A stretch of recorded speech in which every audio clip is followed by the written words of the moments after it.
और ये ज़्यादा हताश होने की ज़रूरत नहीं है। ये जिस तरह कुछ दिन पहले प्रॉब्लम हुई थी, थोड़ी प्रॉब्लम और होगी, क्या फर्क पड़ता है? जिंदगी रुकती नहीं है। आज सुबह हुआ है तो शाम होगा, ये तय है। जिंदगी मिली है तो मौत पक्का है। करोड़ों लोगों की बनाई हुई जिंदगी को कोई एक आदमी खत्म कर दे, ये संभव तो है नहीं। देखिए, सबसे पहले तो आप समझिए कि ये जो ऑनरेबल दिल्ली हाई कोर्ट का जो जजमेंट आया है वो स्पेसिफिक परफॉर्मेंस के रिगार्डिंग था कि इसमें ब्रीच ऑफ कॉन्ट्रैक्ट का इनके ऊपर ये कहा गया कि उन्होंने जो एग्रीमेंट किया था उस एग्रीमेंट के मुताबिक इनको 2025 तक इनको ग्लोबल म्यूजिक के लिए लगभग 200 माने 200 गाना गाना था और इसके एवज में ग्लोबल म्यूजिक को 5 करोड़ रुपया इनको पेमेंट करना था। तो ये जो एग्रीमेंट था इनका, उस एग्रीमेंट के मुताबिक यही था कि इनको गाना गाना था और इसके एवज में उनको पैसा देना था।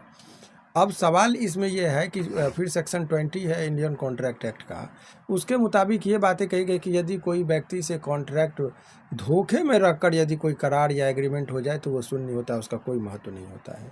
इस केस में भी यही हुआ। हालांकि जजमेंट है, केवल वो ये बात है कि सिग्नेचर है, वो सारी चीज़ को एडमिट किया गया है, लेकिन जो मूल बातें इसमें है कि ये इसमें इनके चूँकि वो पढ़े लिखे कम हैं, वो आर्टिस्ट हैं, इंग्लिश उनको समझ में नहीं आई और अंग्रेजी में ही वो सारी चीज़ें एग्रीमेंट का टर्म एंड कंडीशन था। और उसके बाद एक बार जो कन्वर्ट करके जो इनको बताया भी गया तो वो गुड फेथ में, वो सद्भावनापूर्वक कि इनके साथ जो चीज़ के लिए एग्रीमेंट की बातें नहीं थी वो भी उसमें कंडीशन, टर्म एंड कंडीशन लिखा गया था, जिस वजह से वो भ्रम की स्थिति में हो ये चले गए और वो 5 करोड़ में जो है सो वो अपना 200 गाने की बात इनसे कर ली कि हम आप ही को सेल करेंगे।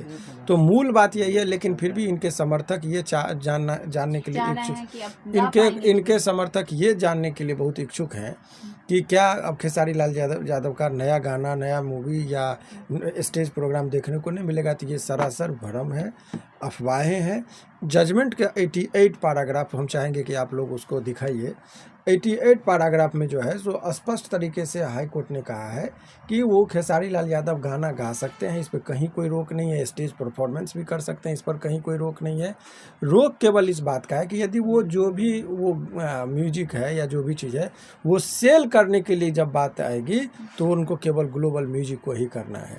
तो ये व्यक्तिगत उनके जो प्रशंसक हैं उनको देखिए यहाँ पर कहा, ये जब आप पढ़ेंगे, मैं चाहूँगा कि इनको आप ये जो 88 पैराग्राफ है उसका जिस्ट है, इसमें टोटल जजमेंट का सारा बात लिखा हुआ है, जिसमें स्पष्ट तरीके से कहा गया है it is clarified that the respondent number 1 जो है और 6 can continue act, sing, dance in Bhojpuri film industry as well as on the national TV channel, social media platform and on stage, but he can't sell his new songs to distributor musical जो है except to the third parties.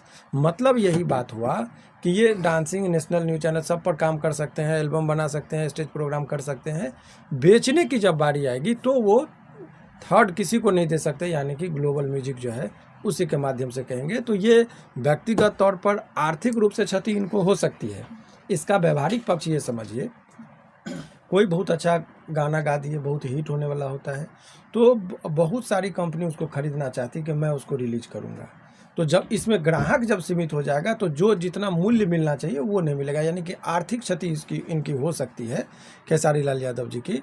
लेकिन और जो कहिएगा कि अन्य चीज़ पर की रोक है तो ये सरासर गलत है, ये अफवाहें फैलाई जा रही है, क्योंकि वो भोजपुरी के बहुत स्थापित कलाकार हैं, इसमें कहीं कोई दोहराई नहीं है। तो वो गाना भी गा सकते हैं, स्टेज प्रोग्राम भी कर सकते हैं, उसमें कहीं कोई बेचने की बारी आएगी जब कभी भी तो वो जो है सो चला जाएगा ग्लोबल म्यूजिक। यही कहानी। ग्लोबल म्यूजिक जैक्सन अगर उनके गाने को बेचेगा तो वो सारे पैसे का हकदार ग्लोबल म्यूजिक नहीं, वो देखिए, वो कॉन्ट्रैक्ट के मुताबिक उनको 5 करोड़ रुपया इनको देना था, जिसमें 30 लाख रुपया at the time of the signing off the agreement था, फिर 1.5 करोड़ रुपया बाद में था, फिर जो 3 करोड़ के आसपास पैसा था वो टर्म में बना हुआ था। तो दोनों तरफ से सबसे पहले बात समझिए कि ये इस चीज़ के माध्यम से ये लोगों को समझिए कि कोई भी एग्रीमेंट पेपर आप दस्तखत करते हैं तो देखिए, पहले है विश्वास, उसके बाद टर्म होता है घात। तो विश्वासघात में लोग पहले विश्वास करता है, उसी के साथ घात होता है। इसीलिए जब कभी भी कोई एग्रीमेंट वगैरह दस्तखत कीजिए तो आप पहले पढ़ लीजिए या लीगल एक्सपर्ट से आप उसको पढ़वा लीजिए। आप यदि कोई चीज़ आप साइन कर देते हैं तो कोर्ट के पास तो वही कागज़ आता है कि आपका दस्तखत है, आपका है या नहीं।